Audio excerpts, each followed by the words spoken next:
अस्सलाम वालेकुम dear students, कैसे हैं आप सब लोग। उम्मीद करती हूँ कि आप सब लोग खैरियत से होंगे। आज class 9th physics chapter number 3 that was dynamics 1, उसका आज हम जो टॉपिक करने जा रहे हैं वो है Newton's third law of motion. इससे पहले हमने न्यूटन का सेकंड लॉ डिस्कस किया और न्यूटन का फर्स्ट लॉ डिस्कस किया। फर्स्ट लॉ में ये डिस्कस किया था कि कोई भी ऑब्जेक्ट अपनी स्टेट को मेंटेन करता है, रेस्ट में तो रेस्ट में रहेगा, मोशन में तो मोशन में रहेगा, जब तक एक्सटर्नल फोर्स नहीं लगेगी। सेकंड लॉ में ये देखा गया था कि एक्सेलरेशन का डायरेक्ट रिलेशन है फोर्स के साथ। फोर्स को बढ़ाओ तो एक्सेलरेशन बढ़ जाती है। मेस के साथ इनवर्स रिलेशन है कि मैस को बढ़ाओ तो एक्सेलरेशन कम हो जाती है, मैस को घटाओ तो एक्सेलरेशन ज्यादा हो जाती है। So that was the Newton second law. आज हम पढ़ेंगे न्यूटन का थर्ड लॉ। इस वीडियो में आपको मिलेगा Newton third law of motion की एक्सप्लेनेशन।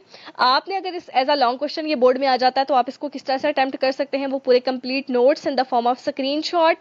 थर्ड थिंग जो आपको मिलेगी वो ये कि चार पॉसिबल एसएलओ बेस्ड क्वेश्चंस और वेरी कंसेप्चुअल क्वेश्चंस जो इस टॉपिक में से पॉसिबली आपके फेडरल बोर्ड के एग्जाम में या किसी भी बोर्ड के एग्जाम में आ सकते हैं, हाईली एसएलओ बेस्ड। उससे आसान क्वेश्चंस आ सकते हैं जो आप इस टॉपिक से कवर कर सकते हैं, लेकिन इससे मुश्किल क्वेश्चंस नहीं आएंगे। सो वो चार क्वेश्चंस भी आपको मिलेंगे और उनके साथ उनके आंसर्स भी मिलेंगे। सो must watch the video till the end. Let's start. Newton का थर्ड लॉ ये कहता है कि when ever one object is exert a force on a second object, कि कोई भी पहला ऑब्जेक्ट किसी सेकंड ऑब्जेक्ट पे जब भी कोई फोर्स एक्सर्ट करता है, the second object exerts an equal and opposite force. वो पहले ऑब्जेक्ट पे उतनी ही और ऑपोजिट डायरेक्शन में फोर्स अप्लाई करता है।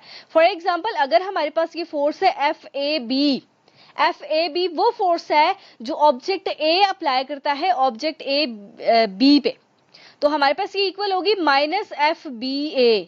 ठीक है कि ये फॉर एग्जांपल हमारे पास एक ऑब्जेक्ट ए है और ये ऑब्जेक्ट बी है। ए इसके ऊपर इस डायरेक्शन में फोर्स अप्लाई करता है, बी भी इसके ऊपर इतनी ही फोर्स लगाएगा लेकिन ऑपोजिट डायरेक्शन में। अब जो ए फोर्स लगाएगा उसको हम कहते हैं FAB। ए बी का मतलब है ए लगा रहा है बी पे, और FBA का ये मतलब है बी लगा रहे हैं ए पे, और माइनस साइन का ये मतलब है कि जो बी वाला ऑब्जेक्ट है जो ए पे फोर्स लगाएगा वो ऑपोजिट डायरेक्शन में होगी।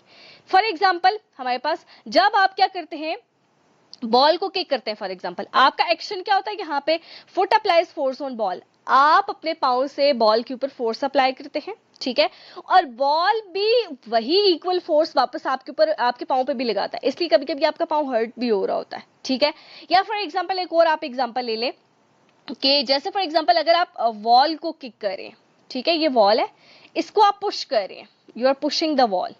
आप देखते हैं कि जितना जोर से आप बॉल को पुश करते हैं आपका हाथ को दर्द होता है। जब आप अपने हाथ से पुश कर रहे होते हैं, वॉल पे फोर्स लगा रहे होते हैं, ये एक्शन फोर्स होती है। इसके रिएक्शन में जितनी आप फोर्स लगाएंगे उतनी रिएक्शन फोर्स वॉल वापस आपके हाथ पे लगाती है। ठीक है, तो इस वजह से हमारे पास ये क्या होता है, ये न्यूटन का थर्ड लॉ है जो ये कहता है कि आप किसी भी ऑब्जेक्ट पे जितनी फोर्स लगाओगे वो आपकी एक्शन फोर्स होगी, उसके रिएक्शन में वो ऑब्जेक्ट आपके ऊपर मुड़ के उतनी ज्यादा फोर्स लगाएगा। ठीक है, आसान अल्फाज में आप न्यूटन थर्ड लॉ को इस तरह से भी एक्सप्लेन कर सकते हैं कि every action has opposite and equal reaction. Her action का ऑपोजिट और इक्वल रिएक्शन होता है। ठीक है, जैसे कि यहाँ पे एक और एवरीडे एग्जांपल्स अगर आप देखें, अच्छा एग्जांपल्स देखने से पहले फॉर एग्जांपल ये जो फोर्सेस हैं ऑल दो के इक्वल होती है। जैसे फॉर एग्जांपल आपने फोर्स लगाई है वॉल के ऊपर 10 न्यूटन की, वॉल भी मुड़ के आपके ऊपर लगाएगी फोर्स 10 न्यूटन की और ऑपोजिट डायरेक्शन में। तो हमने ये पढ़ा था नेट फोर्स के केस में कि हमारे पास फोर्सेस बैलेंस्ड हो जाती है जब इक्वल और ऑपोजिट डायरेक्शन में हो। ठीक है, लेकिन नेट फोर्स के केस में हमने ये बात डिस्कस की थी, आपने इसमें कंफ्यूज नहीं होना। नेट फोर्स के केस में ये डिस्कस किया था, जैसे फॉर एग्जांपल एक बॉक्स है, इस बॉक्स को राइट साइड से एक बंदा पुश कर रहा है 10 न्यूटन की फोर्स से, दूसरा लेफ्ट साइड से पुश कर रहा है 10 न्यूटन की फोर्स से। अब ये दोनों बंदे मिलके एक ही ऑब्जेक्ट के ऊपर फोर्स लगा रहे थे, ठीक है, इसलिए ये फोर्सेस आपस में कैंसिल हो रही थी और ये बॉक्स रेस्ट पे रह रहा था। अब यहाँ पे क्या हो रहा है, 10 न्यूटन की फोर्स आप अपने हाथ से लगा रहे हैं वॉल पे, ठीक है, और फिर वॉल वापस लगा रही है आपके हाथ पे, तो ये फोर्स लग रही है टू डिफरेंट ऑब्जेक्ट्स पे।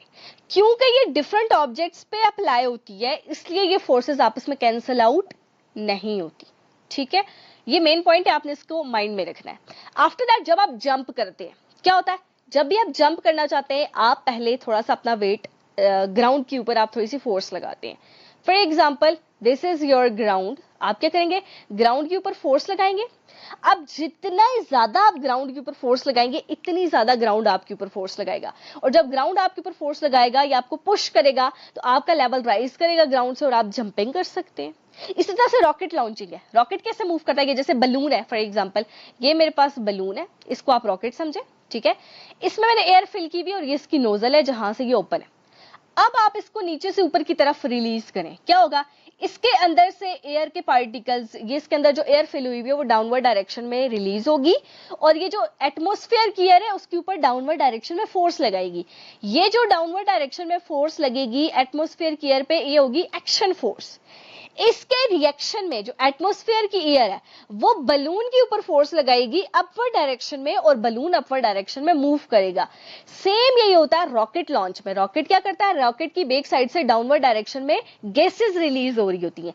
गैसेस क्या करती हैं, एयर के ऊपर, एटमॉस्फेयर की एयर के ऊपर डाउनवर्ड डायरेक्शन में फोर्स लगाती हैं, वो उसकी एक्शन फोर्स होती है। और उसके रिएक्शन में एटमॉस्फेयर की एयर अपवर्ड डायरेक्शन में रॉकेट के ऊपर फोर्स लगाती है और रॉकेट अपवर्ड डायरेक्शन में मूव करता है, ठीक है। और ये जो अपर डायरेक्शन में एयर फोर्स लगाती है उसको कहते हैं हम थ्रस्ट फोर्स। आप थ्रस्ट कहते हैं या थ्रस्ट कहते हैं, ठीक है, आप इसको अप थ्रस्ट भी कह सकते हैं, अप थ्रस्ट, ओके। उसके बाद है पुशिंग अ वॉल। जब आप वॉल को पुश करें, ऑलरेडी मैंने आपको एग्जांपल दे दी कि आप अपने हाथ से वॉल के ऊपर फोर्स लगाते हैं, उतनी फोर्स वॉल वापस आपके हाथ के ऊपर लगाती है और आपको पेन फील होता है। तो ये जो एक्शन रिएक्शन पेयर्स होते हैं हमारे पास फोर्सेज में, वो इस तरह से होते हैं कि आपके पाँव ने वॉक करते हुए ग्राउंड पे फोर्स लगाया, ग्राउंड ने वापस आपके ऊपर लगाया, आपका लेवल राइज हुआ, आपने पाँव ऊपर उठाया और आप आगे मूव किए। इसी तरह से आपके हैंड ने पानी को पुश किया स्विमिंग करते हुए। आप क्या करते हैं, स्विमिंग करते हुए, या आप बोट को मूव करें, फॉर एग्जांपल ये बोट है ना, बोट को मूव करते हुए आप क्या करते हैं, पानी को बैकवर्ड डायरेक्शन में फोर्स लगाते हैं, वाटर के ऊपर बैकवर्ड डायरेक्शन में फोर्स लगाते हैं। ये जो आप वाटर के ऊपर बैकवर्ड डायरेक्शन में फोर्स लगाते हैं ये एक्शन फोर्स होती है। इसके रिएक्शन में वाटर बोट के ऊपर फॉरवर्ड डायरेक्शन में फोर्स लगाती है और बोट आगे की तरफ मूव करती है। सेम ये प्रोसेस स्विमिंग में होता है कि आप पानी को पीछे की तरफ धकेलते हैं, पीछे की तरफ उसके ऊपर एक्शन फोर्स लगाते हैं, उसके रिएक्शन में पानी आपके ऊपर फॉरवर्ड डायरेक्शन में फोर्स लगाता है और आप आगे की तरफ मूव कर पाते हैं। That is what happening in swimming. Object pulls string, ठीक है, ये धागा है, जैसे फॉर एग्जांपल थ्रेड है, इस थ्रेड के साथ आपने किसी ऑब्जेक्ट को बांधा हुआ है। अब इस ऑब्जेक्ट का वेट है, ग्रेविटी इसको डाउनवर्ड डायरेक्शन में अट्रैक्ट करी है, तो ये रोप के ऊपर डाउनवर्ड डायरेक्शन में फोर्स लगा रहा है, ठीक है। इसके रिएक्शन में डाउनवर्ड क्या करेगी, इसको अपवर्ड डायरेक्शन में फोर्स लगाएगी, ये रोप। अब ये रोप के अंदर जो हमारे पास फोर्स होती है ना, इसको हम कहते हैं टेंशन फोर्स। ये रोप जो इसके ऊपर फोर्स है, इसी वजह से ये होता है कि हमारे पास ग्रेविटी की इतनी ज्यादा फोर्स होने के बावजूद ये जो हमारे पास मैस है ये रोप के साथ टाई हुआ रहता है, बंधा हुआ रहता है। ऐसा नहीं होता कि ये इसके साथ रिलीज होके और ग्राउंड पे गिर जाए, इस अपवर्ड टेंशन फोर्स की वजह से, ठीक है।